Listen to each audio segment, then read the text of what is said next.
Hello everyone. In this video I will show you how to hard reset Govee outdoor permanent lights. First, make sure your lights and control box are powered on and connected. Then locate the control box. This is the small unit where the power adapter connects to the light string. Once you have the control box, press and hold the main button, the same one used to power the lights on or off, for about 5 seconds. Keep holding until the LED indicator starts blinking rapidly. That blinking means the reset is successful and the lights are restored to default settings. After the hard reset, unplug the lights from power. Wait at least a minute. This helps ensure the system fully powers down and resets. Then plug the power adapter back in. Next, open the Govee Home app on your phone. In the app, tap the plus icon to add a new device.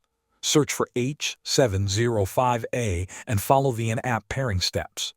Make sure Bluetooth is turned on if needed. If you are using Wi-Fi, be sure your network is 2.4 GHz and not 5 GHz. Many Govee outdoor lights do not support 5 GHz networks and will not connect if the wrong network is selected.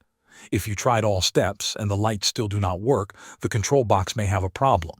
At that point, you may need to contact Govee support and ask for a replacement unit. Thanks for watching.